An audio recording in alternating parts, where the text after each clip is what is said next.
ప్రియ శ్రోతలు, ఈ రోజున మన పాఠ్య భాగం ఎస్తేరు గ్రంథం 7వ అధ్యాయం. జాగ్రత్తగా వినండి. రాజు హామాను ఎస్తేరు వద్దకు విందుకు రాగా రాజు అన్నాడు, ఎస్తేరు రాణి, నీ విజ్ఞాపన ఏమిటి? అడుగు, అది నీకు అనుగ్రహించబడుతుంది. నీ మనవి ఏమిటి? రాజ్యములో సగము మట్టుకైనా సరే నీకు అనుగ్రహిస్తాను. ఈ మాటలు రాజు ఎస్తేరు రాణితో రెండో రోజు ద్రాక్షరసపు విందులో అన్నాడు. అప్పుడు రాణి ఎస్తేరు ప్రత్యుత్తరమిస్తూ అన్నది, రాజా, నీ దృష్టికి నేను దయపొందిన దాన్ని అయిన ఎడల రాజులైన తమకు సమ్మతి అయితే నా విజ్ఞాపనను బట్టి, నా ప్రాణమును నా మనవిని బట్టి నా జనులు నాకు అనుగ్రహింపబడుదురుగాక. సంహరించబడడానికి, హతము చేయబడి నశించడానికి నేను నా జనులు కూడా అమ్మబడిన వారము. మేము దాసులముగాను దాసురాండ్రముగాను అమ్మబడిన ఎడల నేను మౌనముగా ఉంటాను. మా విరోధిని తప్పించుకోవడానికి మేము రాజులైన తమరిని శ్రమపరచటం యుక్తం కాదు. అందుకు రాజైన అహష్వేరోషు ఎస్తేరును ప్రశ్నించాడు, ఈ కార్యము చేయడానికి తన మనస్సును దృఢపరుచుకున్నవాడెవడు? వాడేడి? ఎస్తేరు అన్నది, మా విరోధి అయిన ఆ పగవాడు దుష్టుడైన ఈ హామానే. అంతటా హామాను రాజు ఎదుట, రాణి ఎదుట భయాక్రాంతుడయ్యాడు.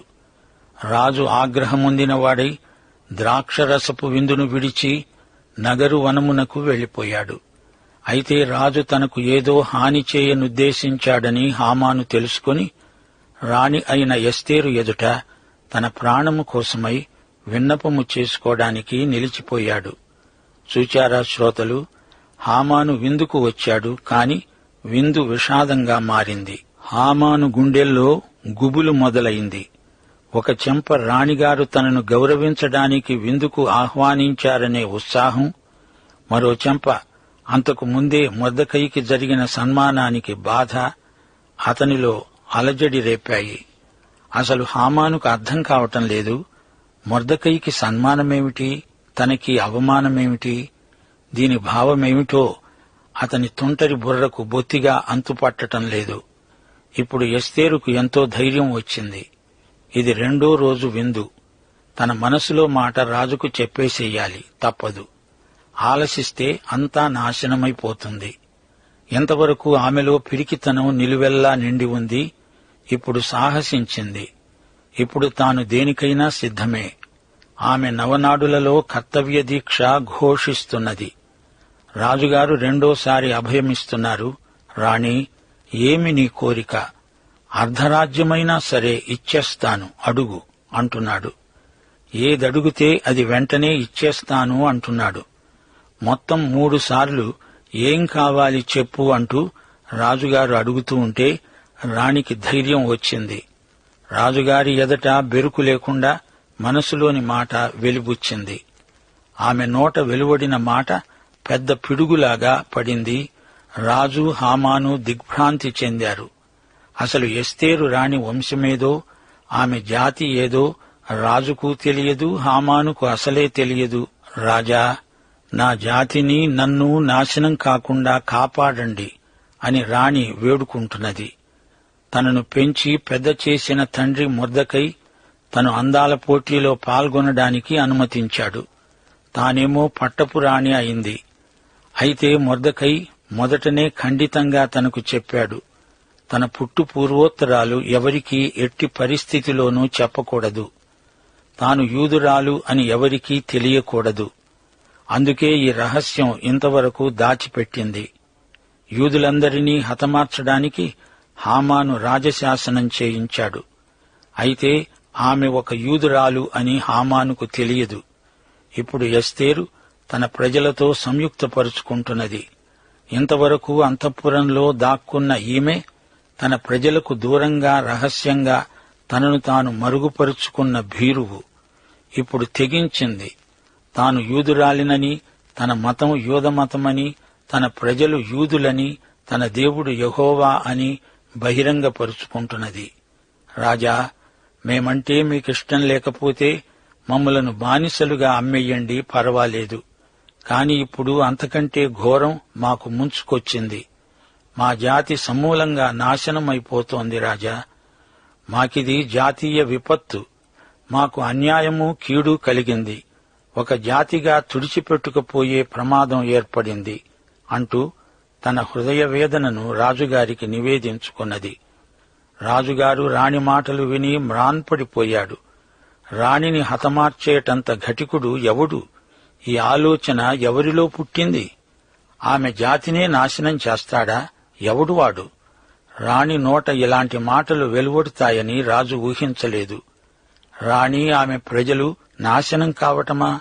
ఇది ఎలాంటి మాట? దీనికి కారకుడెవడు? రాజుగారి మనస్సు వికలమైపోయింది. రాజుకు మనుషుల ప్రాణాలంటే అసలు శ్రద్ధే లేదు. ప్రజల ప్రాణాలంటే రాజుగారి ఆట వస్తువులా అనేటట్లు వ్యవహరిస్తాడు. అతడు చాలా క్రూరుడు, హషస్థరాజు. ఆ మధ్యనే అతడు గ్రీసు దేశం మీద దండెత్తి వచ్చాడు. మనుషులను, సైనికులను చేతిలోని వస్తువుల్లాగా దుబారాగా వాడుకున్నాడు, వెచ్చించాడు. అంత జననష్టం కలిగినా అతనికి చీమ కుట్టినంత బాధ కూడా కలగలేదు. ఆ రోజుల్లో మానవ ప్రాణమంటే అతి చౌక. అయితే ఇప్పుడు తన అందాల రాణి విషయమిది. ఆమెకు మనస్తాపం కలిగించిన ఈ సంఘటన రాజుగారి గుండెలో కలుక్కుమనిపించింది. రాణికి అపచారం, అపాయం, ఇది సహించరాని వార్త. ఎవడా ద్రోహి? నా రాణికి, ఆమె ప్రజలకు కీడు తలపెట్టిన ఆ దుండగీయుడు ఎవడు? ఏడి, ఎక్కడున్నాడు? అంటూ రాజు హుంకరించాడు. అయితే ఈ ఘడియ వరకు అసలు ఏం జరుగుతోందో హామానుకు తెలియనే తెలియదు. తాను చేయించిన రాజశాసనం యూదజాతిని ఉద్దేశించింది. అయితే అది రాణిగారి మీదికి వచ్చిన వేటు అని హామాను గ్రహించలేకపోయాడు. ఇప్పుడు తెలిసింది, ఎస్తేరు రాణి యూదురాలు. తాను ఇప్పుడు ఎక్కడున్నాడు? రాణిగారి ద్రాక్షరసపు విందు సోఫా మీద ఆనుకొని ఉన్నాడు. తాను రాజుగారి ప్రధానమంత్రి. అహష్వేరోషు అనగా హషస్త అడిగాడు, ఈ కుట్రకు కారకుడెవడు? వెంటనే ఎస్తేరు రాణి చెప్పేసింది, దుష్ట హామానే. ఈ విధంగా ప్రధాని పేరెత్తి అతని వైపు వేలుపెట్టి చూపుతూ ఇతడే ఆ దుర్మార్గుడు అని చెబుతున్నప్పుడు ఆమె ముఖం మీద ధైర్య సాహసాలు ద్యోతకమయ్యాయి. దేవుడు ఆమెలో ఉన్నాడు. దేవుడు మనకిచ్చే ఆత్మ పిరికి ఆత్మ కాదు. 8వ వచనం. నగరు వనములో నుండి ద్రాక్షరసం విందు స్థలానికి రాజు తిరిగి రాగా ఎస్తేరు కూర్చుండి ఉన్న శయ్య మీద హామాను పడి ఉండటం చూచి రాజు అన్నాడు, వీడు ఇంటిలో నా సముఖము ఎదుటనే రాణిని బలాత్కారం చేస్తాడా? ఆ మాట రాజు నోట రాగానే బంటులు హామాను ముఖానికి ముసుగు వేశారు. రాజు ముందర ఉండే షండులలో హర్బోనా అనే ఒకడు అన్నాడు, ఏలినవాడా, చిత్తగించు. రాజు మేలు కోసమై మాట్లాడిన మొర్దెకైని ఉరితీయడానికి హామాను చేయించిన 50 మూరల ఎత్తుగల ఉరికొయ్య హామాను ఇంటి వద్ద నాటబడి ఉన్నది. వెంటనే రాజు అన్నాడు, ఇది మా ఆజ్ఞ, దానిమీదనే హామానును ఉరితీయండి. హామాను మొర్దెకైకి సిద్ధము చేసిన ఉరికొయ్య మీద వారు అతణ్ణే ఉరితీశారు. అప్పుడు రాజు యొక్క ఆగ్రహము చల్లారింది. ప్రియశ్రోతలు, ఈ కథా సంవిధానాన్ని గమనిస్తున్నారా? ఎప్పుడైతే ఎస్తేరు తాను యూదురాలిని అని ఒప్పుకున్నదో అప్పుడే హామాను అవాక్కైపోయాడు.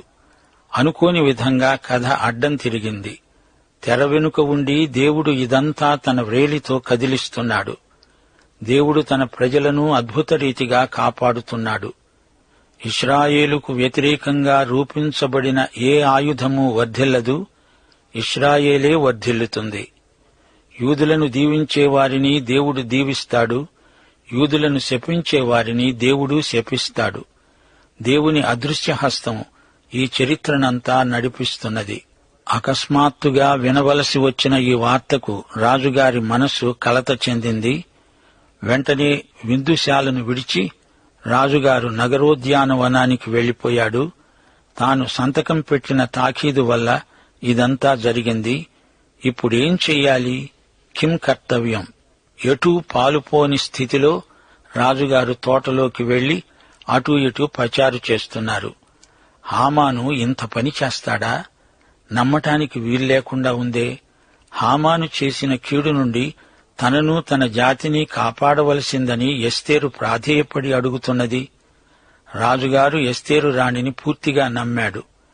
ఆమె అమాయకత్వం, తన ప్రజల పట్ల ప్రేమ, తన దేవుని ఎడల భక్తి, ఆమె వైఖరి పూర్తిగా అహష్వేరోషు రాజు మనస్సును ఆకట్టుకున్నాయి.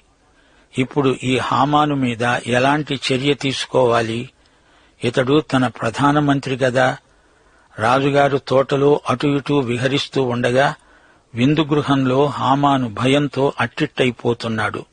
మహారాణి, నాకు ప్రాణభిక్ష పెట్టు, శరణాగతుణ్ణి, మీ పాదాలు పట్టుకుని వేడుకుంటున్నాను అంటూ హామాను ఏడుస్తున్నాడు. యూద జాతినే హతమారుస్తానన్న వీరుడు ఒక యూదురాలి కాళ్లు పట్టుకుని ప్రాణాల కోసం అడుక్కుంటున్నాడు. ఆమె పాదాల కింది మట్టి కరుస్తున్నాడు. రాజుగారు హామానును బతకనీయడు. అమ్మా, నన్ను కాపాడు అని ప్రాధేయపడుతున్నాడు. నిమిషంలో ఏనుగలాంటి హామాను పీనుగా అయిపోయాడు. రాణిగారి అనుగ్రహమే ఇప్పుడు తనకు శరణ్యం. భయంతో హామాను గజగజ వణికిపోతున్నాడు. మోకాళ్ల మీద పడి రాణిగారి పాదాలంటి మొక్కుతున్నాడు. హామాను రాణిగారి దగ్గర ఈ విధంగా దీనాలాపాలు పలుకుతూ ఉండగా రాణిగారికి హామాను మీద దయ కలగలేదు. అందుచేత ఆమె విదిలించినా వీడు ఆమె కాళ్లు పట్టుకొని వదలటం లేదు. అకస్మాత్తుగా రాజు రానే వచ్చాడు. ఏమిటిదంతా? నేను ఉండగానే హామాను నా రాణిని బలవంతం చేస్తాడా? ఎంత సాహసం, ఎంత దుర్మార్గం అంటూ రాజు కోపం వ్యక్తం చేశాడు. హామాను పిరికివాడై భయంతో రాణిని బతిమాలుకుంటూ ఉన్నాడు.